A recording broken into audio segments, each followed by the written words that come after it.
Welcome back to another very exciting episode of Defeating the Darkness, True Crime Stories with Downtown Heather Brown. And for those of you who don't know me, I'm Heather Brown.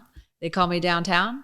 And I have created this podcast to bring light to the darkness. The entire podcast is about empowering people to stand up against evil, highlighting people in the community here in Orange County and all over who want to come on my podcast to talk about the amazing work that they're doing to shine light on the darkness.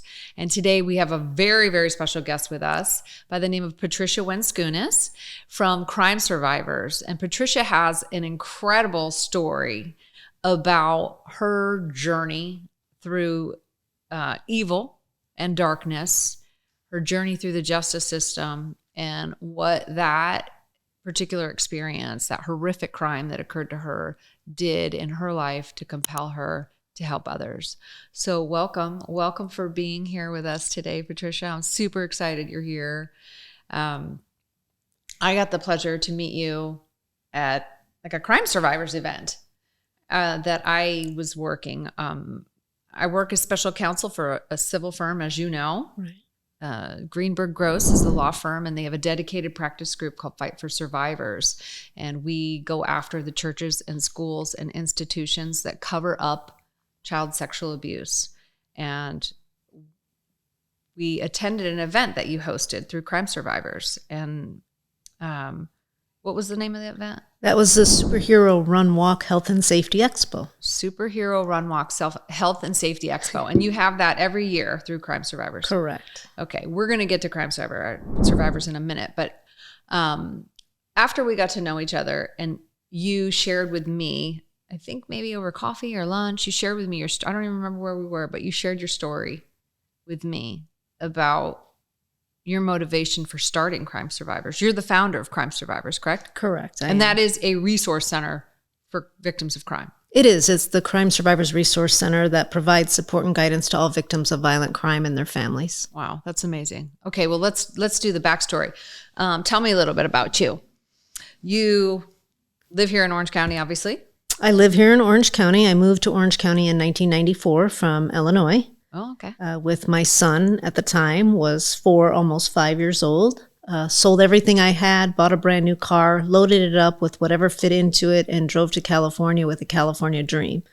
And people always said, like, why California? You could have went anywhere.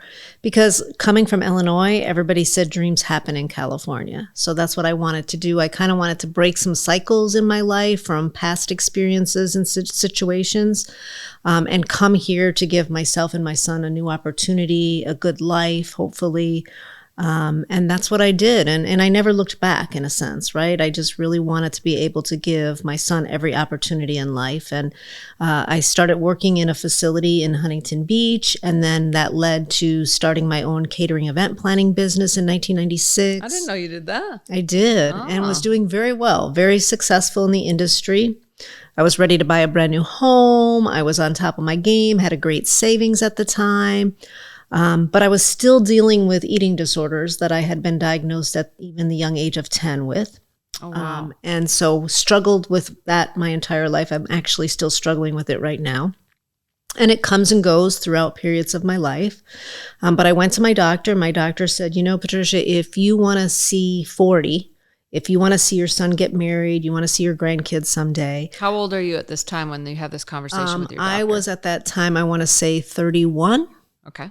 And so I was like, okay, I want to see my son get married. I want to see my grandkids. And he wrote on his little prescription pad, go to 24-Hour Fitness, get yourself a trainer. You can beat this. And that's what I did. I went to the gym. I talked to the manager. I said, I have eating disorders. I need to be able to get with someone that can help me because I want to be able to beat this. They introduced me to a trainer. They told me that he was a perfect match. He was a registered nurse. He was somebody that knew of eating disorders. And I trusted and believed them. And I worked out with him. Like they actually told you that he was an RN? They did. They did.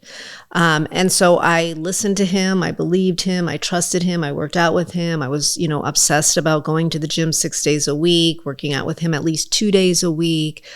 Everything he told me, from taking vitamins to pills to when to exercise, what to eat, what not to eat. He used to say to me, you wouldn't get on an airplane if the pilot didn't wear that silly hat or wear that name tag. So you have to listen to me. I'm the expert at it. And what I thought became Was he fit? Was he fit? I don't know. I don't remember or paid attention to that. I was just, I think, so focused on getting fit and exercising and not having to vomit or throw up, or to not have to, I was about 40 pounds actually lighter than I am now when I went to the gym. So I had kind of a reverse situation back then. He would have me exercise in front of the mirrors, which, come to find out, that should have never happened, because it's one of the worst things to do, especially if you have eating disorders, or to force me to eat or to exercise whenever he did. But I also trusted him. He also said, I'm like a free psychiatrist to you, Patricia. I'm like your psychologist as well. You don't have to pay extra for those too, because you're getting it all with me. Plus, I'm like your big brother. And so I was a different person then than I am today. I was completely naive, completely vulnerable. I feel like I had victim across my forehead. I was just a completely different person. Now I feel like I went from a mouse to a bear to a grizzly, and I'm still trying to find my middle ground, and I haven't found it. Yeah. So, but it was completely different back then. So on April 4th of 2002, he came into my house, drugged me, told me he had a pill and a drink that was going to help me lose 8 pounds. I took it. I doubted it. I had that internal, something's not Women's right here. intuition. Yeah, there was a red flag, without a doubt. Looking back, there were several red flags that I did not pay attention to. I didn't acknowledge. I didn't recognize. And I should have. Well, when you say, I understand that you feel like you should have seen those things, but and I hear this all the time, especially with sexual assault victims. I should have known. I should have seen it. Something told me something wasn't right. It's very easy to look back on something and try to, fix blame somewhere, or, that's a little bit of shame, maybe, right. But in that moment, right, you were targeted. Right. Because you were in a vulnerable situation. And I'm guessing desperate to some degree to heal this part of you right. that was causing you to have this eating disorder. Yeah. And I try not to blame myself, because I don't want other victims to ever blame themselves or question or doubt themselves. But I also want to acknowledge and recognize, not so much a part that I had in it, but I kind of wish I would have known then what I know today, that no matter what the situation or circumstances, acknowledge that red flag, gut feeling, intuition that you have, and don't worry about whatever anybody else says or does. Don't doubt yourself. I tell people now, listen, if you think somebody's following you in the car, if you have to drive around 7 times and people are like, what the heck? Or you have to look under your bed when you get home, don't worry about it. Do it. Go with that gut feeling and that instinct. And that's kind of what I wish I would have acknowledged more. That's a great message. Did you hear that, listeners? Go with your gut. And I can't tell you how many times you've had that feeling. You're like, oh, I'm going to look like, people are going to think I'm crazy or whatever. Right. It's better to be safe than sorry. It is. It doesn't matter. I've told people, listen, if you are going from a store to your car and you're like, wait a minute, there's a car parked next to my car. Something seems suspicious. I shouldn't get in my car. What should I do? I don't care if you have to get in the opposite side of the door and crawl over,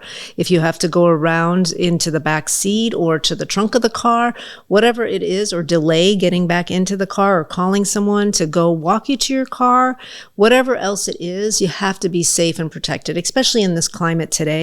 Oh yeah, you can never be safe. It's a total shit show out there in California right now. It's awful. It's crazy. If you live in a safe state and you're wild, this, it's the wild west out here with crime. People are committing crimes everywhere, and no one's doing anything about it. It's absurd and obscene and such a travesty.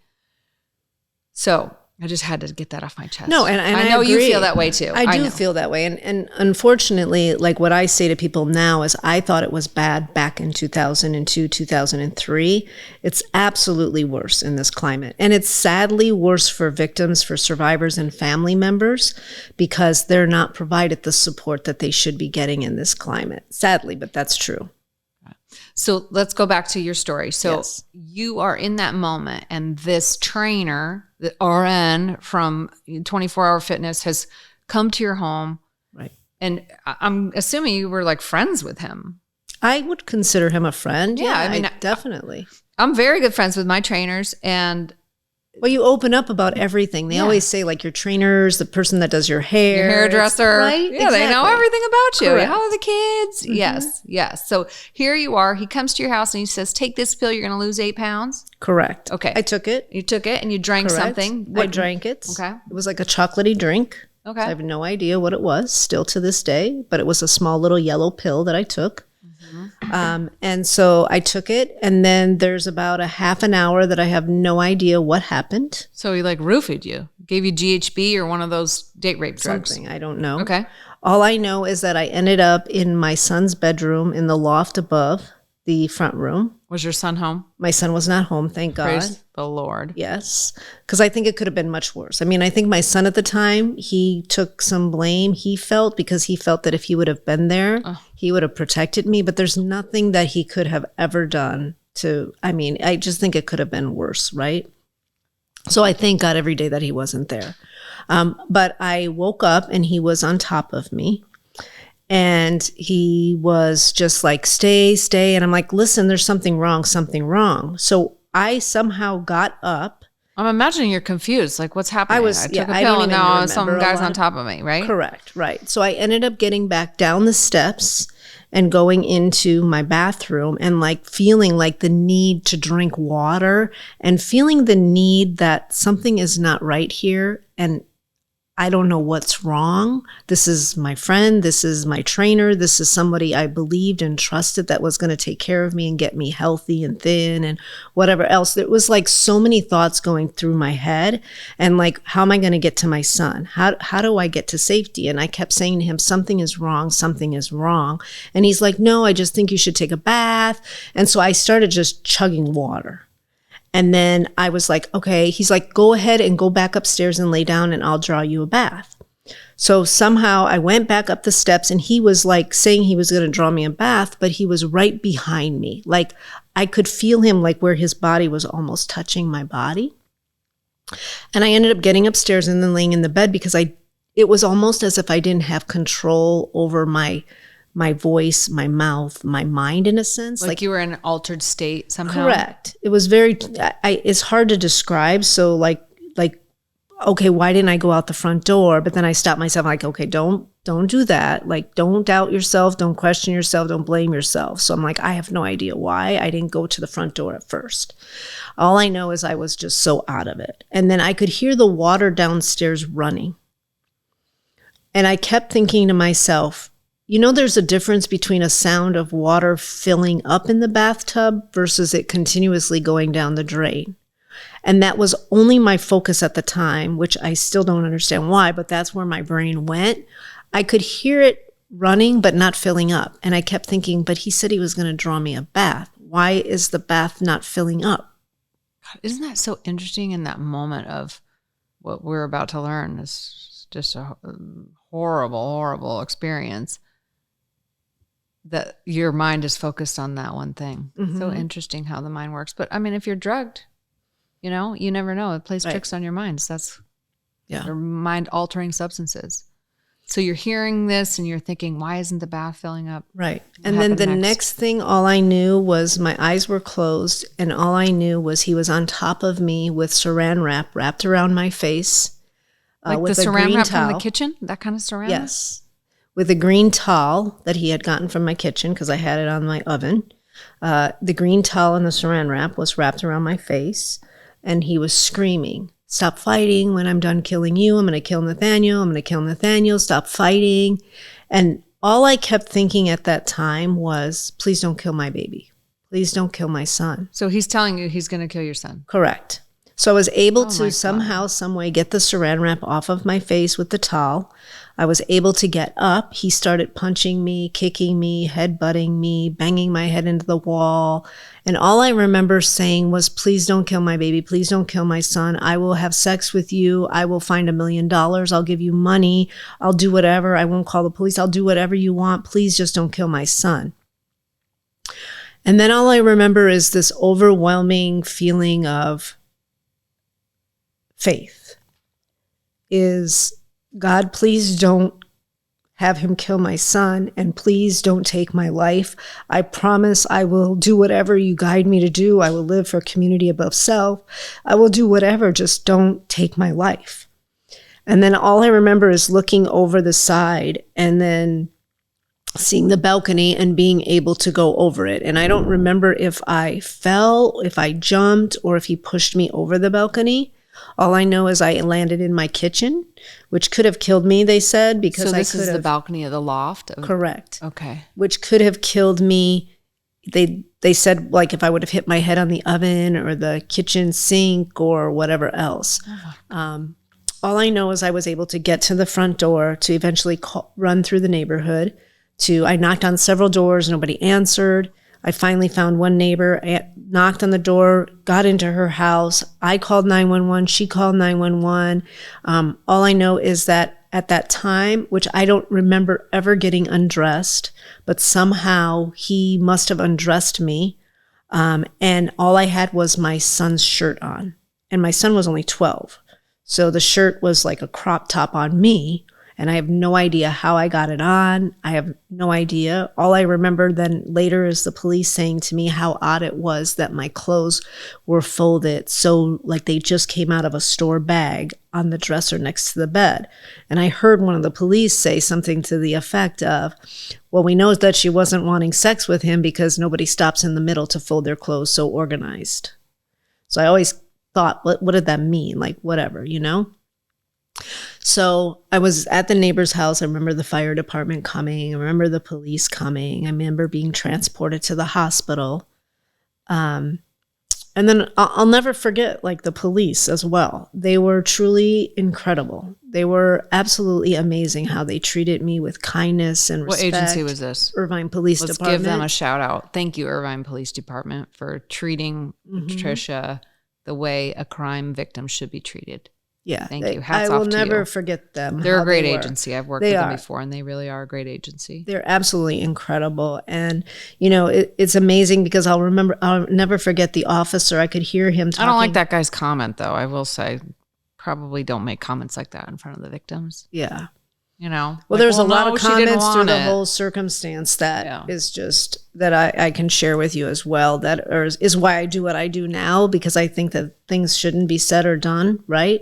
Yeah. But they were absolutely incredible. The person that came and took photos of me was so kind and considerate and respectful, and patient with me. You know, I had bruises all over my body, you know, so she was just so patient with me. And then I remember the officer saying to his partner in the hospital, he said, you know, I was supposed to go to the movies tonight with my wife, and I was so looking forward to that buttery popcorn, but I think this victim needs me, so I'm going to stay with her. And I remember him sitting his notepad down on the tray that goes across the bed and saying, you know, Miss Wenskunas, I have to ask you these hard questions. It might sound like I'm shaming or blaming or putting some guilt on you, but be assured I'm not. We just want to make sure that we get all the information so that we get an arrest and conviction in this case. And I'll never forget those words. And I had never heard anything like it. I've never dealt with that kind of stuff before.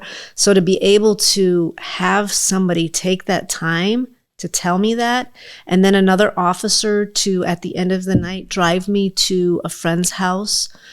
First took me back to the place so that they could get more information, and then to be able to get my belongings and stuff, and then drive me to a friend's house. I'll never forget them for that. But I had went to the first hospital, and then they took me to the second hospital for a rape kit after that, which was very difficult and challenging to go through that. I can imagine. It's got to be just awful to be violated in the first place. Your home, your trust, your body being battered and beaten and either thrown off a balcony or having to, escape from someone by jumping off the balcony, being drugged, and having to really escape for your life and pray. I want to go back to that in a second. Well, let's go back now. You said while this was happening that you had a conversation with God in that moment.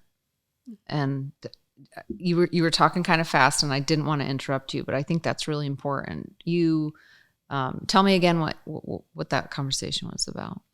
It was extremely quick. For me, my entire life has always been with faith, there's hope. And so when you go through situations and circumstances, like that's the only thing that has brought me through or gotten me through is to turn to God and to take time to pray and to surrender and to trust in Him over anything else or even over myself. And so I don't know, it was extremely powerful and impactful to be able to think that you're dying, you're going to die, or your son is going to be murdered and killed. And that to me was an instant overflowing of feelings coming on to me to just turn to the Lord and say, I promise God, whatever, I will make this commitment to live for community above self. I will take your guidance. I will take your lead. Please just don't kill me. Don't have my son die. So it was, I don't know the exact words I said. I don't know the exact sentiment. All I know is I can still today feel it internally in my gut to know that was at an instant connection with God to be able to keep me alive. And it's sometimes I feel guilty about that, to be honest, because there's so many people that are not saved and that are murdered and that are taken. And why me? So sometimes, even though I'm not a why me person, sometimes I'm like, why did He save me in that situation and circumstance? Because He had more he wanted to use you, Patricia. Mm-hmm. And He is. That's what we're going to talk about next too, right? He, like, in that moment, I think God saw it, obviously He loved you to begin with, but He knew you had more to do. And sometimes the darkest things that happen to us are really end up being the things that motivate us to help others and shine light where there is darkness. And without that experience, I don't know that you'd be doing what you're doing today. And look at all the people that you are helping now. So that I know, and I thank God every day for that. I thank God for saving me, for saving my son.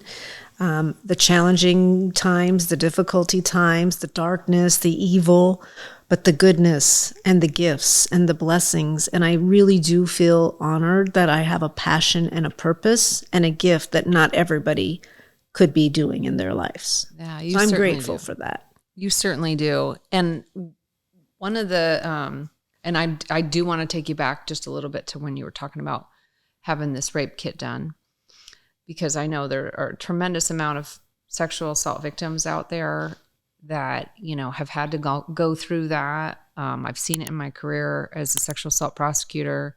And, nobody even wants to, go to the doctor anyway about those things, but right. Especially after you, have, been assaulted in some way or don't know if you've been sexually assaulted, right? Because right. In your case, you don't know exactly what he did to you because you were drugged. There's about a half an hour, which still is very difficult for me. Even all these years later, it's still difficult because there's about a half an hour that I have no idea what happened. Oh. So I don't know what he did or he didn't do. And that to me, as a woman, I think it's very challenging and difficult. I think it affects your life on many different angles and avenues that people don't realize. Like, listen, I was victimized, but I am also not a victim. I feel like I'm a survivor. I'm a thriver. I'm a community leader. I'm a mother. I'm a grandmother. I'm a friend. I'm so much more than what happened to me on April 4th. But I'm also activated at times. I'm also triggered at times. And I acknowledge and recognize for the rest of my life that's going to be part of who I am. And I don't push it away. I don't push the tears away when they come. I already lived through it. So me talking about it is I lived through it and I feel safe. So I don't feel like talking about it is that I'm in jeopardy or somebody's going to hurt me anymore, because I feel like I'm never going to be in that situation or circumstance again. And I pray every day, God, please don't take me by being a victim of a crime, but it's at his will, not mine either. But I also feel like what I went through doesn't define who I am. So can I break the cycles of victimization and trauma? Can I help other people to know, don't push away what happened to you. It's part of who you've become. It's part of who you are on your journey in life. But it doesn't have to be a negative or a bad thing either. Yeah, and you're using it for good. You're using the worst thing that's ever happened to you. Right. For good now. And well, it's like I tell everybody what they don't understand, and I know we'll get to this, but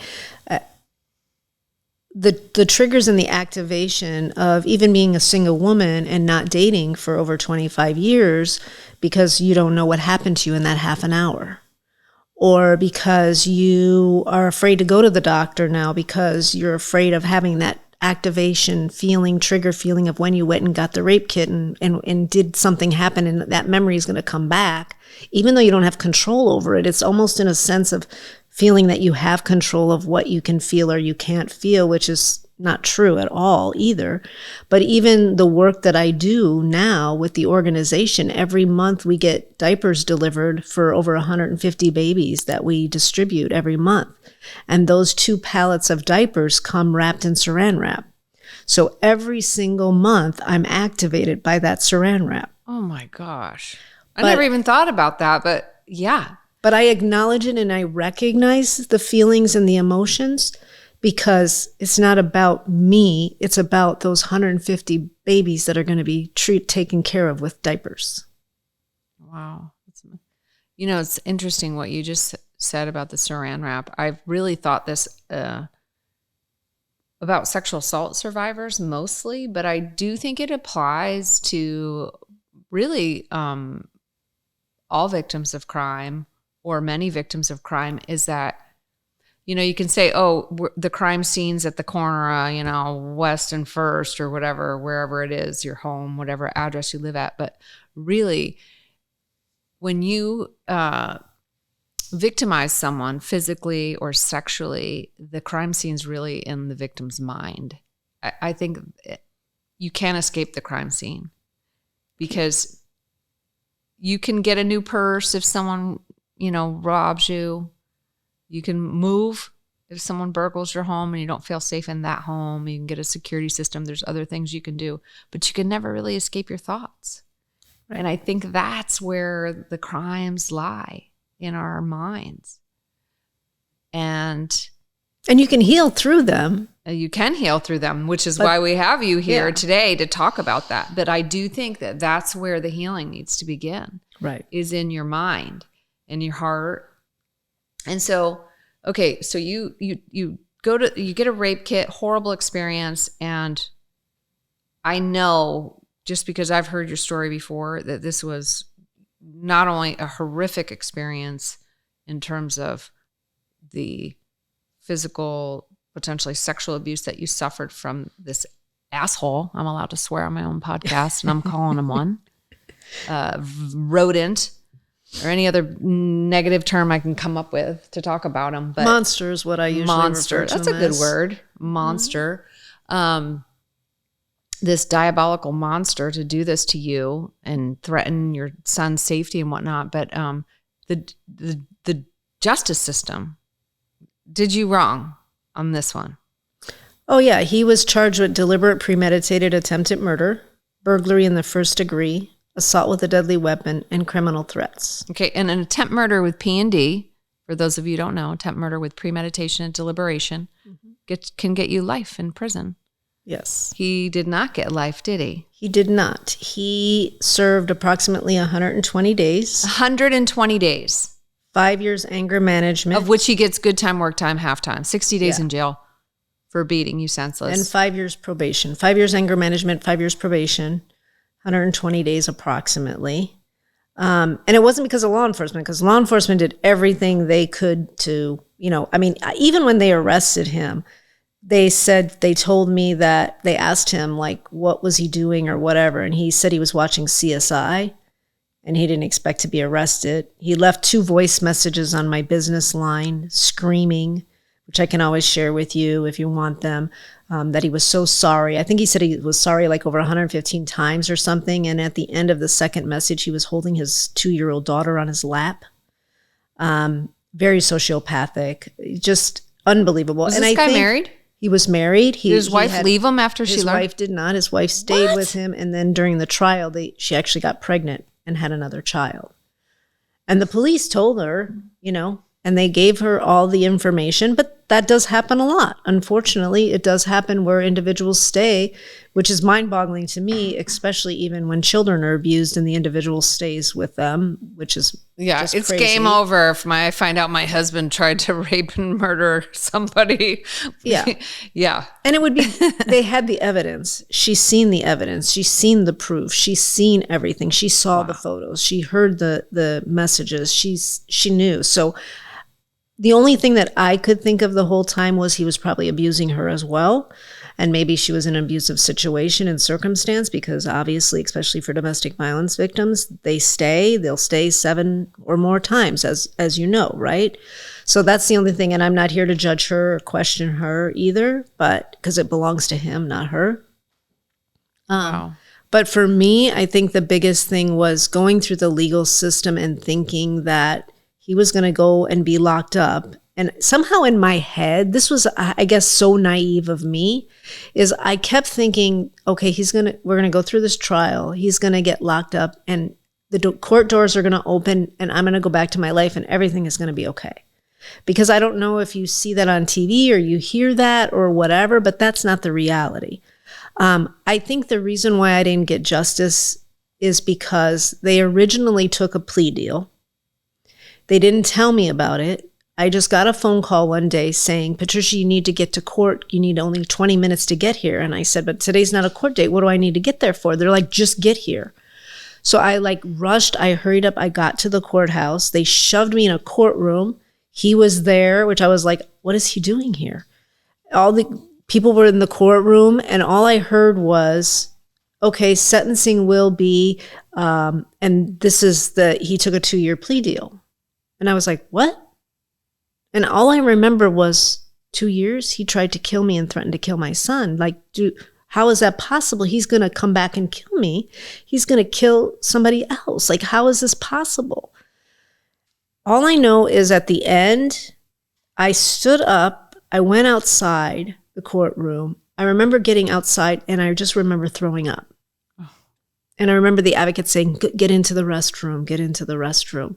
And I was like, I don't understand this. They said, don't worry. He admitted to everything. He wrote everything down that he did to you. He signed it. 2 years is a good deal. And I remember going home and thinking, no, this is not okay. And I don't know where, because before I never had a voice. But somehow, some way, and I do feel this is God guiding me and leading me the entire time, because I had never, listen, I was a Girl Scout. I did community giving in different places when I grew up. I did all of that stuff, but I never started a nonprofit. I never used my voice. I never picketed any place. I never contacted media before, but that's what I did. I got about 50 people together. I made picket signs the day of sentencing. I called the media. We picketed the courthouse. Wow. In Santa Ana? No, in Newport Beach. Okay. A Jamboree. Yeah. Right. All right. Harbor and Court. And I didn't know the judge's reputation prior to this. I didn't know that she had been written up several times, that she had been on probation before, that, she had a strong personality. I didn't know any of that stuff. All I knew was I need to protect myself and my son, and I need to protect other people because I know what he's capable. And I didn't expect anybody else to understand because they weren't there on April 4th of 2002. But I know what he's capable of because I know what he did to me. And I don't want that to ever happen to anybody else ever again, ever. And I was like, if I have to stand up for myself, to stand up for other people, then that's what I needed to do. So we picketed the courthouse, the media came, everything else. The judge at the time said to the district attorney, I see your victim's here today. She doesn't like you. She doesn't like me. She's picketing my courthouse. She doesn't like our deal. So you know what? Let's give him another chance. He's well-dressed. He's well-mannered. He shows up, whatever else. We're going to give him another chance. So I was like, thank God, this is great news, right? Because I'm thinking, there's going to be justice served. He's going to get 20 years. He's going to go away, whatever. He's not going to hurt anybody else. So we go on, whatever else. Keeping in mind, I pretty much had lost my business at that time, lost my life savings. I sat at home for about 6 months staring at a white wall crying until I heard my son say, I wonder if my mom's ever going to be my mom again or if I'm going to have to mother her. It's drastically affected my son tremendously. And so it went to trial and the judge was awful to me, like awful. She stopped to do 3 misdemeanor cases. She talked to the jurors saying that one of the jurors' scarf was really pretty and she had a similar one that she had in Hawaii when she went. She got up off the bench and came over to me and took my rosary and my son's photo out of my hand and said, I see you have your rosary and your son's photo, but it's making too much noise. You need to set it down. If I would have known now what I know then, with all respect to our legal system, I would have been in contempt of court because I would have grabbed my rosary back from her because she had no reason or to take my rosary or my son's photo away from me. It's so insulting and so demeaning, and I just think absolutely awful. Yeah, and now that Marcy's Law is in place, correct. Which part of my case was actually written into Marcy's Law by Steve Ibsen at the time because I worked very hard on getting Marcy's Law passed.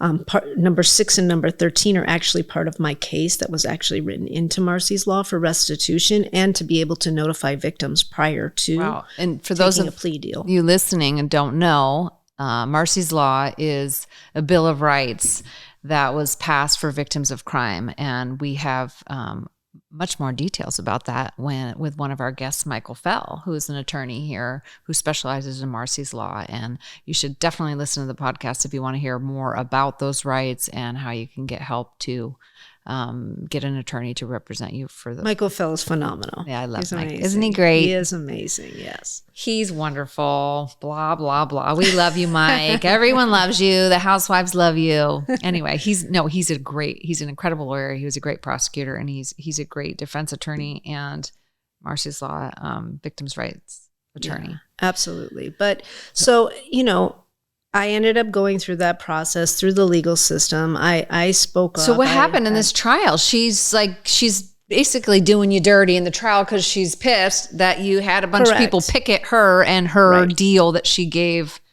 I'm assuming it was a deal from the judge and not the DA? It was at the end of the trial. The judge is the one that sentenced him because I guess CDCR and the services, probation recommended max sentencing for the charges that they ended up finding him guilty of with assault with a deadly weapon and criminal threats. The jurors came up to me. One of the jurors patted me on the shoulder and said, I'm so sorry, but we had to follow what she said. So the way she worded it at the end of the trial, I guess, I wasn't in there when she read whatever she read to them, but that's the reason why they couldn't find him guilty of all of the charges because of the way she worded it and what happened. After the fact, when I went and talked to the presiding judge of Orange County at the time, he was irate. He was so upset at the time. He's since retired, but he was like, you need to do something. Yes, I think you should file a citation against her, this and that or whatever. And so at the end of the trial, he ended up serving the 120 days, 5 years. She gave him 120 days and 5 years days. Probation. Yes. That makes me want to throw up. And 5 years, and he had anger management classes as well. So he had to take that. Which I couldn't understand the anger management side of the things because I wasn't in a relationship with him. I wasn't a domestic violence victim in this situation or circumstance. This is someone that tried to kill me. And I kept thinking anger is different than someone trying to wrap saran wrap in a towel to suffocate someone to death. That's the way I thought. I don't know. You should take psychopath classes. Correct, right? Even the criminologist said this guy provided the court documentation. The criminologist said this guy's a sociopath. He's a predator. And, unfortunately that was the case in that situation. But I felt like nobody listened. Nobody paid attention, although I do know that they did. But it was unfortunate because I also heard the presiding judge say, if you would have had a different judge, if this would have been a different situation or circumstance, he would have went to prison for a lot longer. we wouldn't be in this situation. But because of her behavior, because I ticked her off for picketing her courthouse, I feel that's what happened. The only good thing that has come out of that as well is I always tell people, I think God had me go through all of this so that I can relate, not understand other victims because I don't know their walk and journey, but I can relate to what they're going through being victims of crime, through the legal system, so that I can help them better because I went through what I went through. If I wouldn't have went through what I went through with the legal system and he would have went away, I would have never started the organization Crime Survivors. Well, let's get to that. So after this happens, 120 days, I'm sorry, on behalf of the legal system, I apologize to you that happened to you because that should never, ever, ever have happened. And I'm sorry. And he deserves to be behind bars forever for what he did to you. Thank you. But you then basically adhered to your promise that you made to God that you were going to put others over yourself and help victims of crime. Mm-hmm. And so you then did what? Tell us about this amazing organization that you started and founded.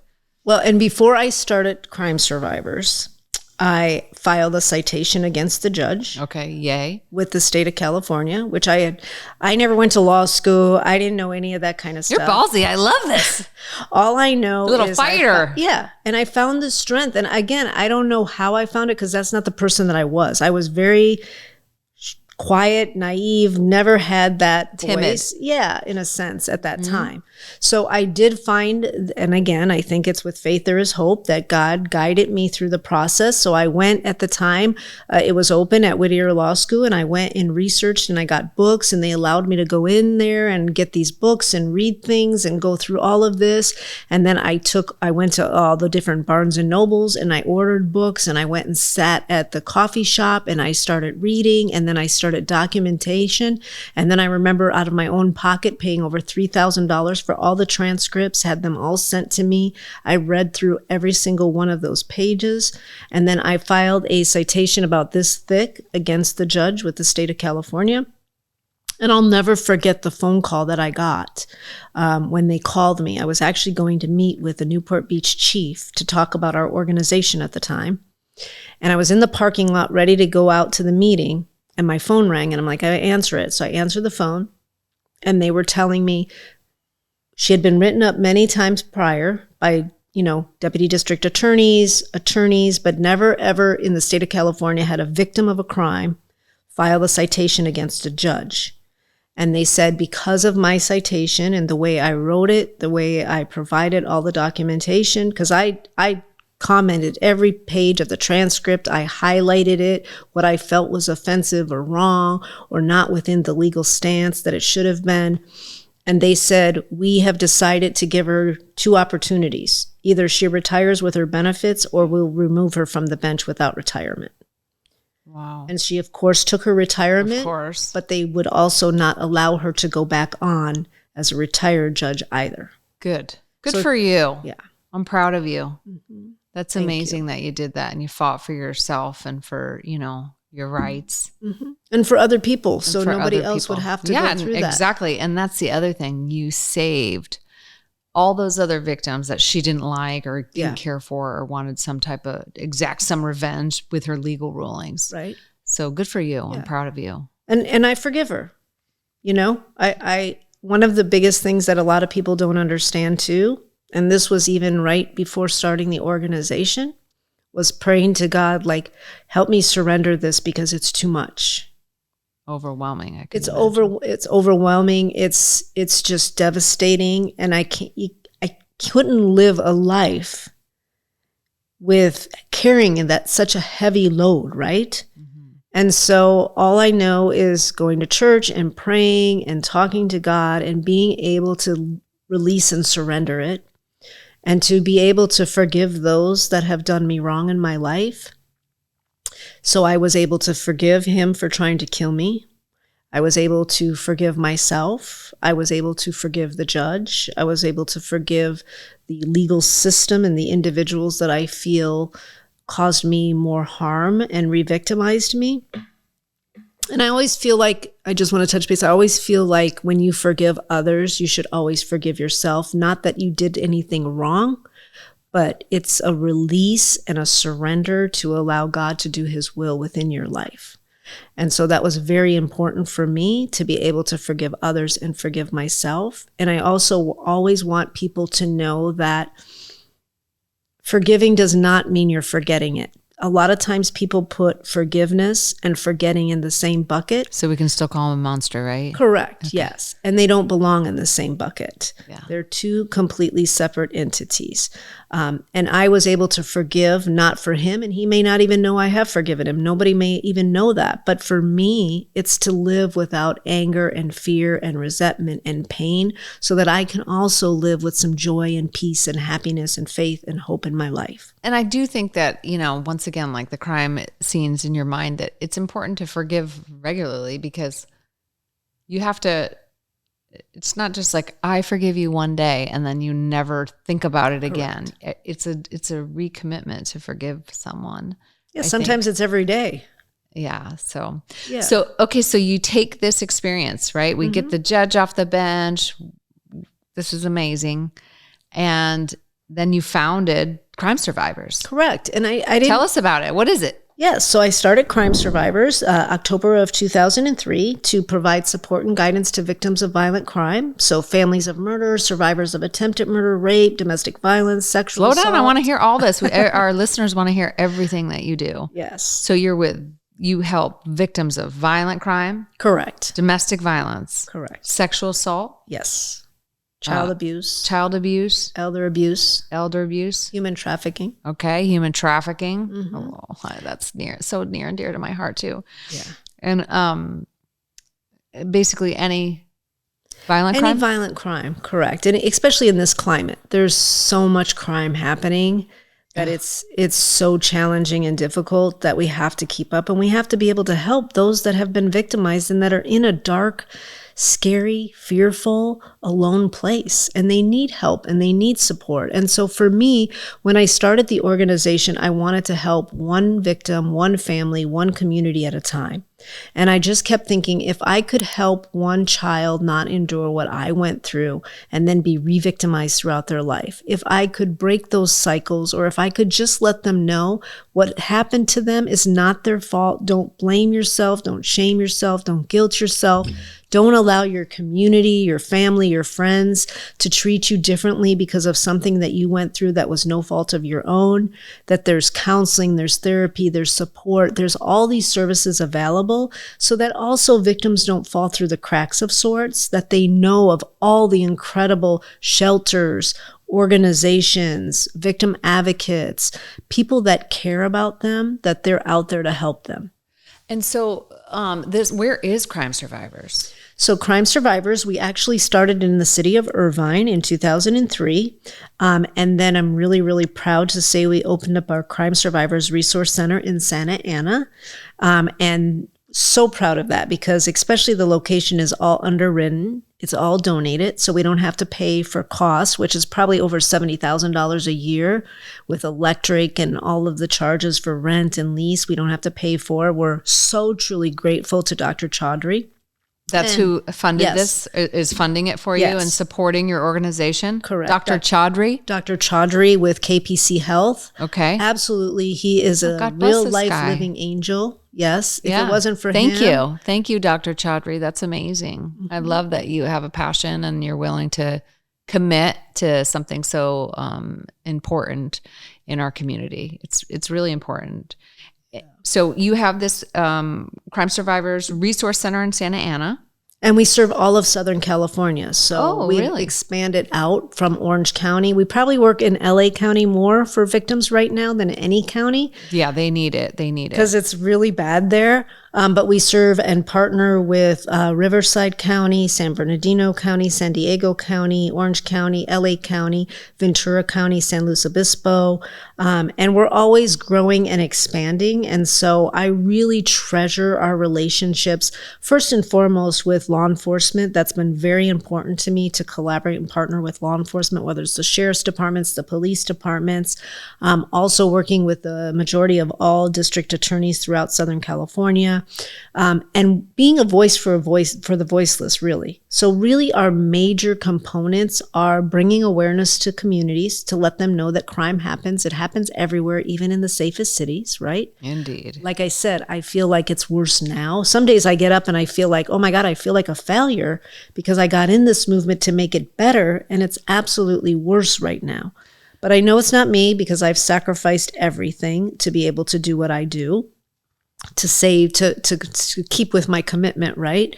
But I really think that working with other people, we are better and stronger together. So bringing the awareness, prevention, how do you prevent crimes from happening in the communities?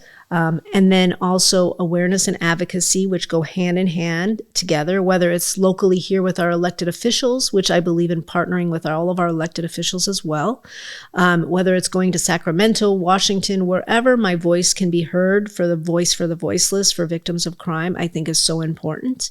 Not everybody can be a voice.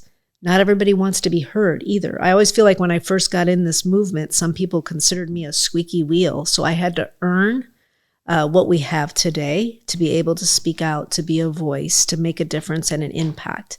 And then healing. How do victims and survivors heal after being victims of crime? And so that's what I wanted our organization to do, is to provide whatever resource, whatever services, whatever support they need, and not dictate it by what we think they need. So what resources specifically do you offer to victims of crime? So it could be things like counseling and therapy, our support group, our art for healing classes, our self-defense and safety slow down classes. You were like, all right, back up. That was a lot. Okay, so counseling and therapy. Correct. What else? Support group. Support groups. So you have support groups there. We do. Yes. Okay, that's amazing. Yep. Because people need support groups. They do. And ours are run peer-to-peer support groups because we feel like it is so extremely important that peers can mentor and help one another, even though they don't have the same experience. If they wake up at 1:00 in the morning and they can't sleep, they can tell another survivor what they tried to get through the night, so it may help them as well. I love that. It really does take a village to get through these types of things, through the dark times.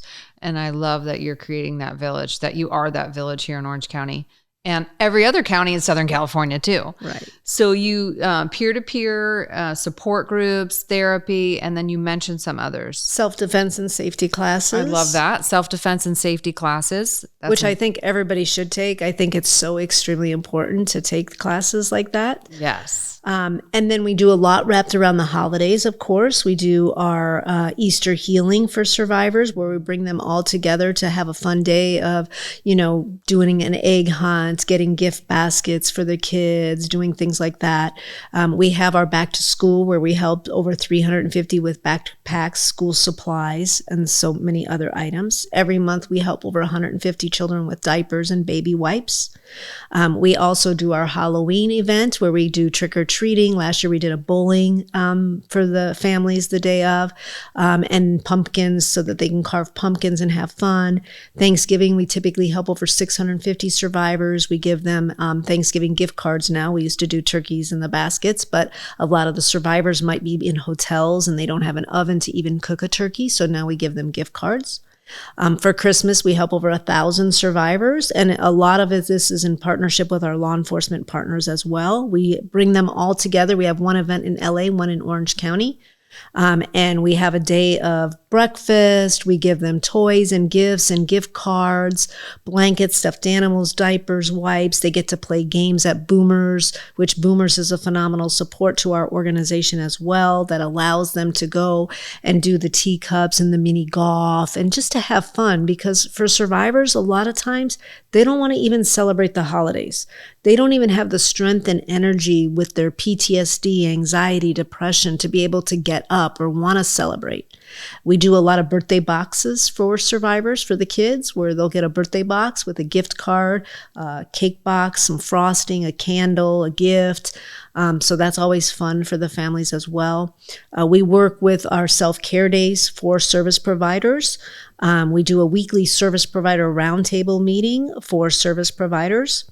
And I really have to say, we must also make our service providers a priority, even though our mission and our goal is to help victims and survivors, if we don't take care of the providers, they can't take care of the victims. Burnout. They are totally burned out right now.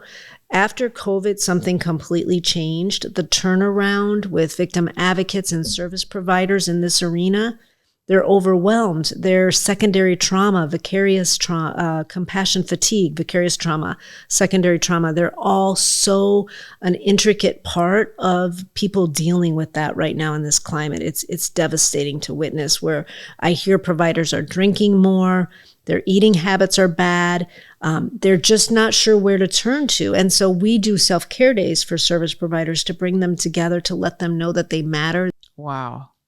I'm just overwhelmed at how much you do for other people and victims of crime, and how much your organization does for this community here and all of Southern California. Patricia, I mean, everything. When do you sleep? Well, that's something that I need to work on as well, because I also don't suggest that people do what I do, because I'm getting older, of course, so I can't do what I used to do even 20 years ago, 10 years ago, 5 years ago.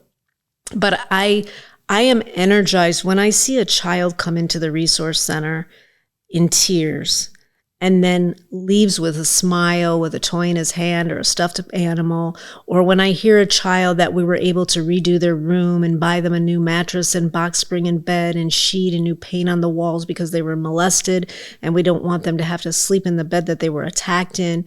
And I see the smile on the little girl's face. That's where I get my strength from. That's where I feel like God continues to say, keep doing what you're doing. Keep giving whatever you need to do to give. And yes, I work a lot. I work 12, 14-hour days. I think last year I calculated like 80 hours a week. I can't continue to do that. So I'm trying to find boundaries for myself, because I also feel like we need to practice what we preach. Yes, and so I don't want to be a hypocrite. Practice what you preach. She is great at helping everyone else, but you, I do think, work way too much. I think a little more fun in your life, a little more lightheartedness would be good, because that's hard when you're, in the midst of other people's trauma all day, every day. And I know you work late hours into the night. For you to be running all of these programs and operations and the 5K run walk and, coming up with ideas and the marketing, and it's your baby, right? Yeah. This is your baby, even though it's a nonprofit, and you need other people to support you. What can I do? What can we do as a community to help support crime survivors? Because this is an amazing, amazing organization, and you help so many people. To think that one person, this is the whole point of this podcast, is that I just want to highlight, there's so many people out there, and you are like one of the brightest lights in all of Southern California, that you took one of the worst days of your life and used that moment to change the lives of so many victims of crime by shining a light in their darkest hour. And so you are the light. And I love that about you. And just the hundreds of thousands of people that you're helping, that one instance, that one horrible thing that happened to you has literally been the impetus to help thousands of people get through their darkest moments. And I so appreciate that. It means a lot to me for you to acknowledge and recognize that. But I have to say, with faith, there's hope. And if it wasn't for God guiding and leading me on this journey, I feel like I'm nothing alone, and it's because of His glory and His guidance, but it's also like I can't do any of this alone. If it wasn't for our board members, our council members, our volunteers, our donors, our supporters, I wouldn't be able to do what I'm doing every day. And yes, I'm going to start taking care of myself, and I'm not going to work as much, and I'm going to depend on other people, and I'm looking for other people to help us to not only sustain, but to grow, because I want to be able to ensure that when I'm not here someday, that the legacy will continue without me. because victims and survivors need that. And so I'm going to take care of myself, but I also need a community to come together because we don't get any government or federal funding. Not that we can't get it. It's just I don't want to be dictated by the almighty dollar.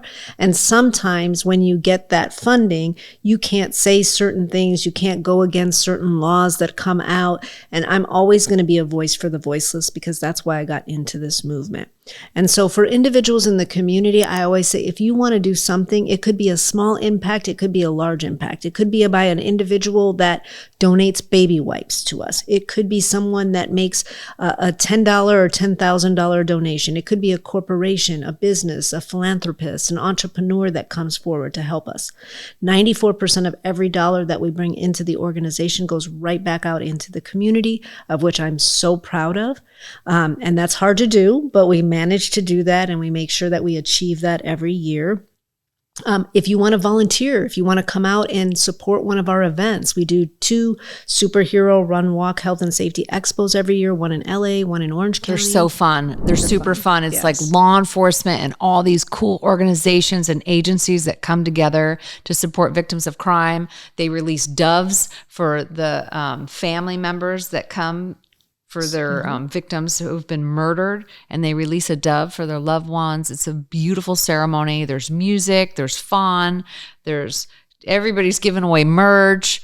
It's a super amazing event to go to and attend, and lots of fun for the kids. They have face painting and stickers and balloons, and it's everything. It is. It's fun. And I think people think, oh my gosh, is it going to be sad if I'm going there for victims? And I'm like, no, it's very empowering. It's uplifting.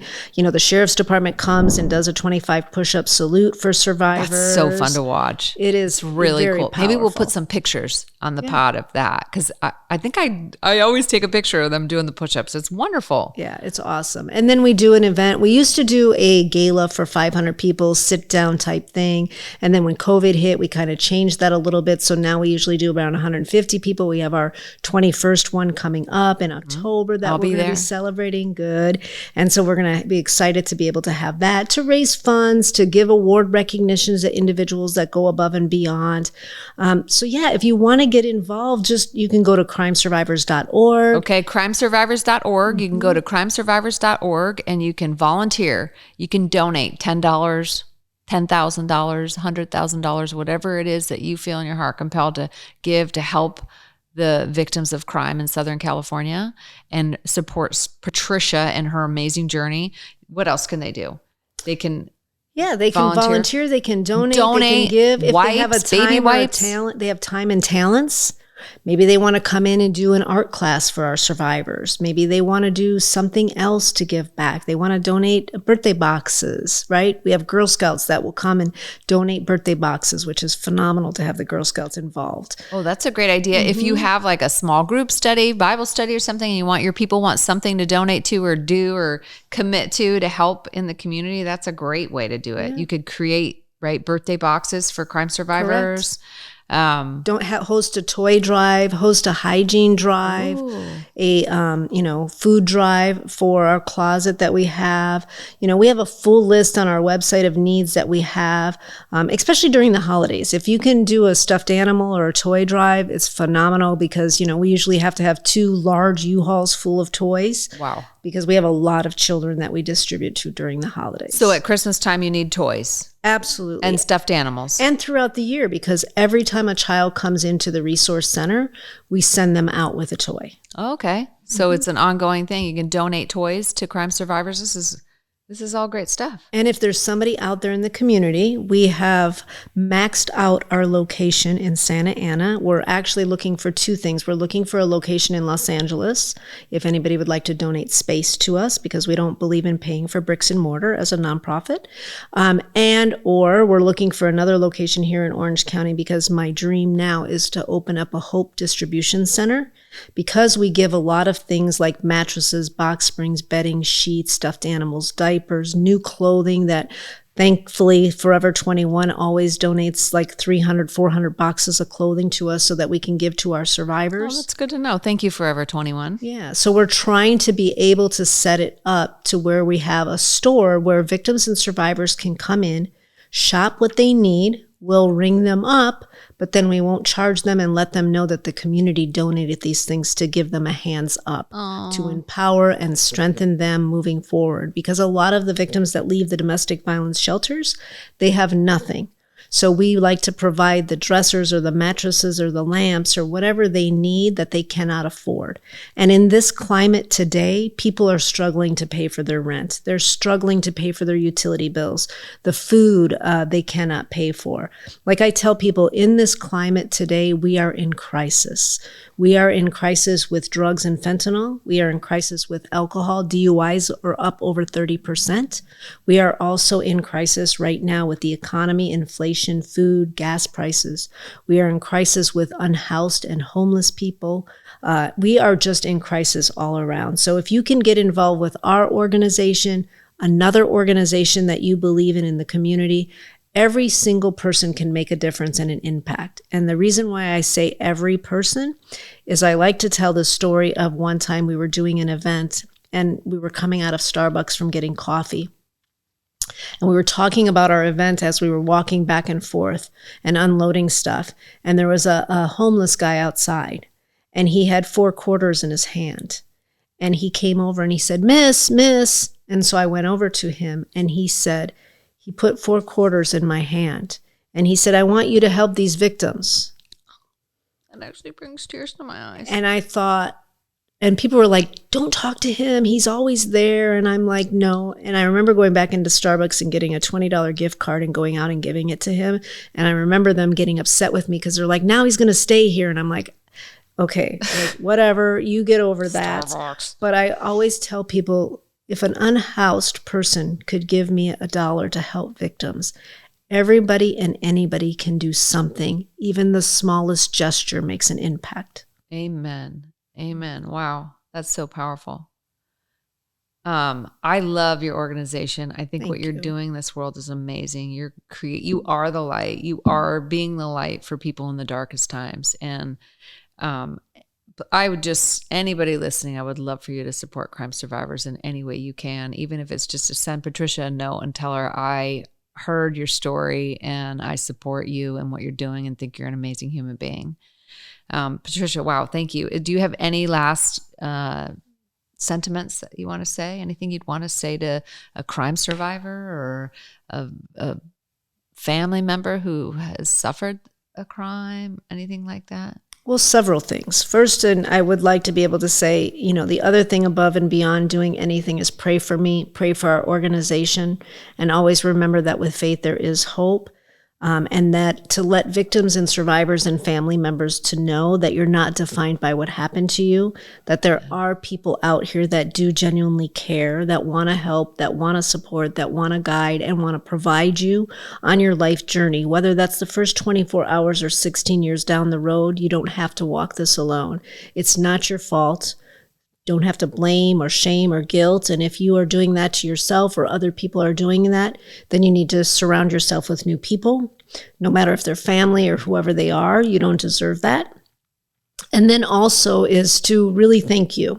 Thank you for your sacrifice, all the years of your sacrifice, everything that you've done to empower and strengthen victims and survivors. You have truly, truly been a hero, a living angel as well in our community. And we thank you. We thank you for giving us an opportunity to be here today to share about crime survivors and about the great work that our organization is doing. And we want to wish you all the best. And we're continuously praying for you as well. Oh, thank you, Patricia. You're amazing. You bring a tear to my eyes. I love you. I think your organization is great, and thank you. I appreciate that. Gosh, you're amazing. This was amazing, hearing your story. Thank you for sharing that with us. And in closing, I just want to say, wow, if you cannot find the light in the darkness, as Patricia Wenskunas has shown you, be the light. She is a light in our community. And we just thank you and God bless you, and we're praying for you. Have a great one, and we'll see you in the next podcast. Be the light, shine so bright, turn the wrongs, make them right. In the night, battles fight. Be the light, shine so bright.